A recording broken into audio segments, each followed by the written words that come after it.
มือนี้เราจะมานำเสนอจักรหนีบเข็มเดียวยี่ห้อ FC เจ้า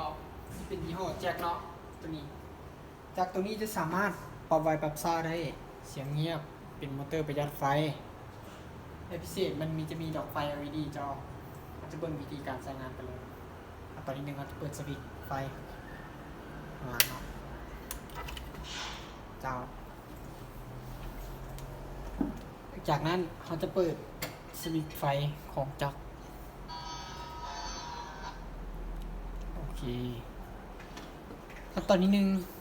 เราจะจับได้จากหลักได้เข้ามาเราจะสอดตามวิธีของมันเนาะตัวนี้เป็นขั้นตอนที่หนึ่งเนาะจะสอดตามนี้เลยเราจะเลื่อนมาขั้นตอนที่สอง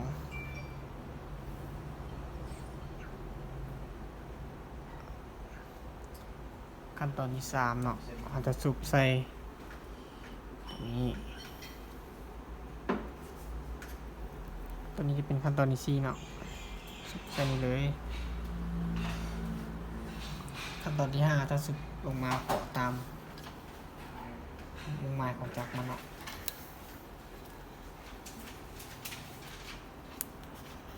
ตอนสุดท้ายเราจะหยิบใส่พวกปลายเข็มเนาะ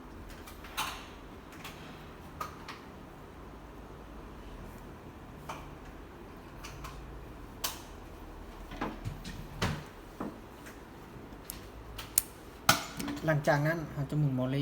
ให้เข็มมันปักลงไปกับใส่กับกระสวยของมุมเพื่อจะดึงเอาได้ขึ้นมาเนาะ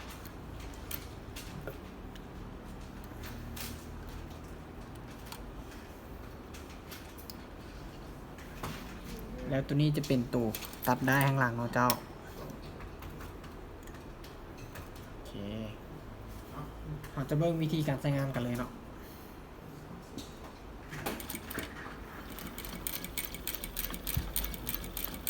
ตัวนี้จะเป็นความห่างของที่ว่าเขาปรับระบบตัวเนาะมันจะปรับที่ปรับห่างในเขาจะใส่เลข5ก่อนจะเบิ่งความห่างของมันเนาะเขาจะเบิ่งของได้ของมัน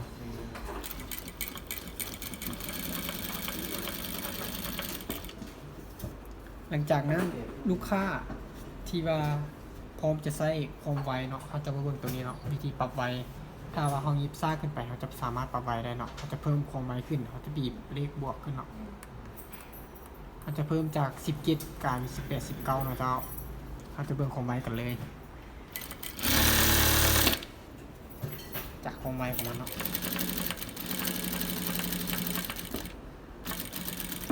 โอเคแล้วเขาจะมาเบิ่งคลองได้ของ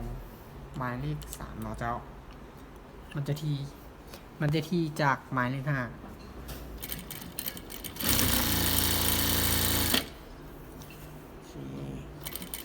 สำหรับมือใหม่เนาะไผที่ว่าจะบ่คุ้นเคยกับจักรเนาะเขาจะสามารถผ่อนความซ่าลงได้จากซาวเขาจะเหลือประมาณอยู่5เนาะเจ้าสำหรับมือใหม่เด้อเจ้าตัวนี้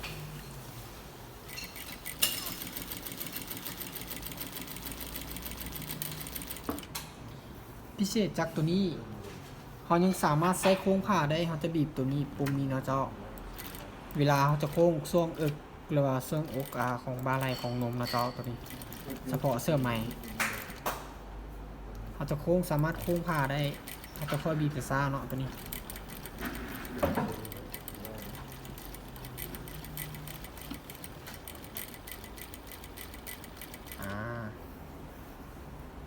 เราจะเบิ่งวิธีการปั้นหลอดของมันเนาะ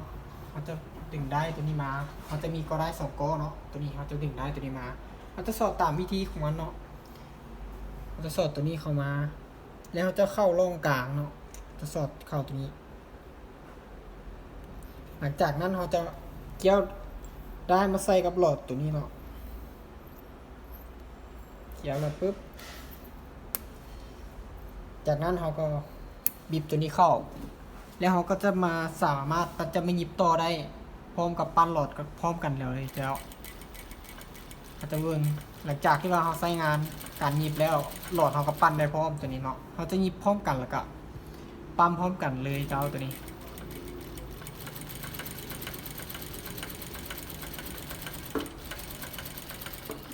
โอเค สำหรับดอกไฟ LED เนาะเขาสามารถมอดได้เจ้ามันจะมี2ระดับมันจะมีธรรมดาแล้วก็หูแจ้ง